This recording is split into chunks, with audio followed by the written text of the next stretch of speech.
ಆತ್ಮೀಯ ಪೋಷಕರೇ, ಎಲ್ರಿಗೂ ನಮಸ್ಕಾರಗಳು.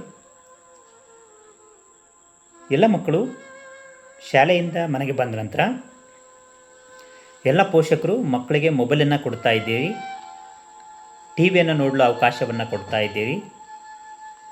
ಹಾಗಾಗಿ ಮಕ್ಕಳು ಕೂಡ ಅದನ್ನೇ ದುರುಪಯೋಗಪಡಿಸಿಕೊಂಡು ಪ್ರತಿನಿತ್ಯ ಮಕ್ಕಳು ಟಿ ವಿ ಮತ್ತು ಮೊಬೈಲನ್ನು ನೋಡುತ್ತಿದ್ದಾರೆ. ಹಾಗಾಗಿ 60ರಿಂದ 70ರಷ್ಟು ಮಕ್ಕಳು ಟಿ ವಿ ಮತ್ತು ಮೊಬೈಲನ್ನು ನೋಡುವುದರಿಂದ ಮಕ್ಕಳಿಗೆ ಸ್ವಚ್ಛವಾಗಿ ಮಾತನಾಡುವುದನ್ನೇ ಮರೆತಿದ್ದಾರೆ. ಇನ್ನೊಂದು, ಮಕ್ಕಳು ನಾವು ಹೇಳಿದಂತಹ ವಿಷಯಗಳನ್ನು ಕೇಳಿಸಿಕೊಳ್ಳುವುದನ್ನೇ ಮರೆತಿದ್ದಾರೆ. ಯಾವಾಗ ಮೊಬೈಲ್ ಮತ್ತು ಟಿ ವಿಯನ್ನು ನೋಡಲು ಜಾಸ್ತಿ ಮಾಡುತ್ತಾರೋ ಆ ಒಂದು ಸಮಯದಲ್ಲಿ ನಾವು ಹೇಳುವ ಯಾವುದೇ ವಿಷಯಗಳು ಕೂಡ ಮಕ್ಕಳು ಸರಿಯಾದ ಕ್ರಮದಲ್ಲಿ ಕೇಳಿಸಿಕೊಳ್ಳುವುದಿಲ್ಲ.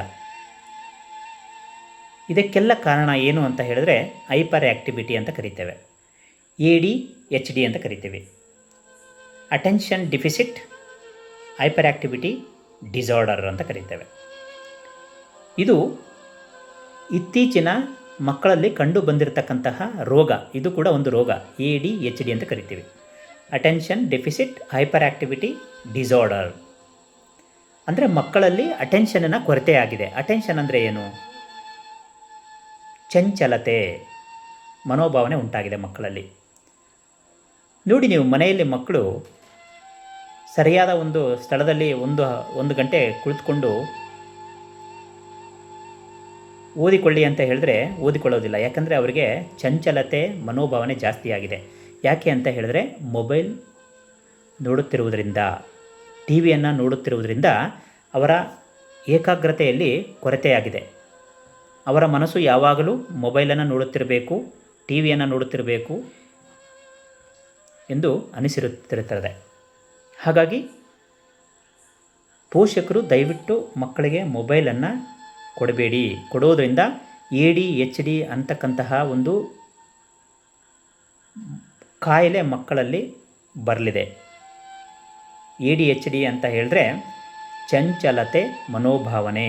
ಈ ಒಂದು ಚಂಚಲತೆ ಮನೋಭಾವನೆ ಮಕ್ಕಳಲ್ಲಿ ಬಂದಿದ್ದೇ ಆದರೆ ಮಕ್ಕಳು ಏಕಾಗ್ರತೆಯಿಂದ ಒಂದು ಸ್ಥಳದಲ್ಲಿ ಕುಳಿತುಕೊಂಡು ಓದಲು ತುಂಬ ಕಷ್ಟಕರ ಎನಿಸಲಿದೆ.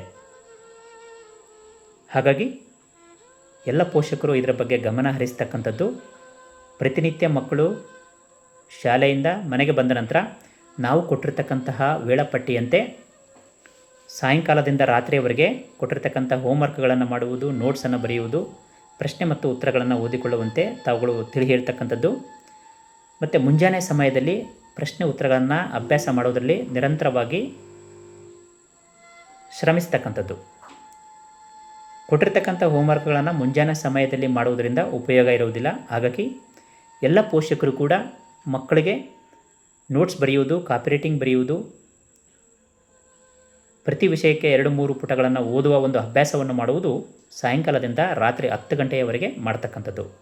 ಮುಂಜಾನೆಯ ಸಮಯದಲ್ಲಿ ನಮ್ಮ ಮೆದುಳು 90ರಷ್ಟು ಕಾರ್ಯ ನಿರ್ವಹಿಸುವುದರಿಂದ ಮುಂಜಾನೆ ಸಮಯದಲ್ಲಿ ಹೆಚ್ಚಿನ ಮಹತ್ವ ಓದುವುದಕ್ಕೆ ಕೊಡ್ತಕ್ಕಂಥದ್ದು. ಯಾವುದೇ ಕಾರಣಕ್ಕೂ ತಮ್ಮ ಮಕ್ಕಳಿಗೆ ಮೊಬೈಲನ್ನು ಕೊಡಬೇಡಿ. ಆ ಮಕ್ಕಳಿಗೆ ಹೈಪರ್ ಆ್ಯಕ್ಟಿವಿಟಿ ಜಾಸ್ತಿ ಆಗಲಿದೆ. ಒಂದು ಸರಿ ಮಕ್ಕಳಿಗೆ ADHD ಹೈಪರ್ ಆ್ಯಕ್ಟಿವಿಟಿ ಜಾಸ್ತಿ ಆದಲ್ಲಿ ಆ ಮಕ್ಕಳು ಮುಂದಿನ ದಿನಗಳಲ್ಲಿ ನೀವು ಹೇಳುವ ಮಾತುಗಳನ್ನು ಕೂಡ ಕೇಳಿಸಿಕೊಳ್ಳುವುದಿಲ್ಲ. ಕೇಳಿಸಿಕೊಳ್ಳಲು ಅವರಿಗೆ ಒಂದು ಮನೋಭಾವನೆ ಕೂಡ ಬರುವುದಿಲ್ಲ. ಯಾವಾಗ ಮಕ್ಕಳು ಸರಿಯಾಗಿ ಕೇಳಿಸಿಕೊಳ್ಳುವುದಿಲ್ಲವೋ ಅಲ್ಲಿಯವರೆಗೆ ಆ ಮಕ್ಕಳು ಕ್ರಮಬದ್ಧವಾಗಿ ಸ್ವಚ್ಛವಾಗಿ ಮಾತನಾಡುವುದಕ್ಕೆ ಬರುವುದಿಲ್ಲ. ಈಗ ನೋಡಿ, ನಮ್ಮ ದೇಶದಲ್ಲಿ 3ರಿಂದ 10 ವರ್ಷದವರೆಗಿನ ಮಕ್ಕಳು ಸರಿಯಾದ ಸ್ವಚ್ಛವಾದ ಕ್ರಮಬದ್ಧತೆಯಿಂದ ಮಾತನಾಡುವುದಕ್ಕೆ ಬರುವುದಿಲ್ಲ. ಕಾರಣ ಅತಿ ಹೆಚ್ಚು ಮೊಬೈಲ್ ಮತ್ತು ಟಿ ವಿ ನೋಡುವುದರಿಂದ ಅವರ ಏಕಾಗ್ರತೆ ಕಳೆದುಕೊಂಡಿದ್ದಾರೆ. ದಯವಿಟ್ಟು ಎಲ್ಲ ಪೋಷಕರು ಕೂಡ ಇದರ ಬಗ್ಗೆ ಗಮನ ಹರಿಸಿ ಮಕ್ಕಳ ಓದಿನ ಬಗ್ಗೆ ಹೆಚ್ಚಿನ ಗಮನವನ್ನು ಹರಿಸ್ತಕ್ಕಂಥದ್ದು. ಧನ್ಯವಾದಗಳು. ಹೆಚ್ಚಿನ ವಿಡಿಯೋಗಳಿಗೆ ನಮ್ಮ ಚಾನಲನ್ನು ಸಬ್ಸ್ಕ್ರೈಬ್ ಮಾಡಿ. Thank you.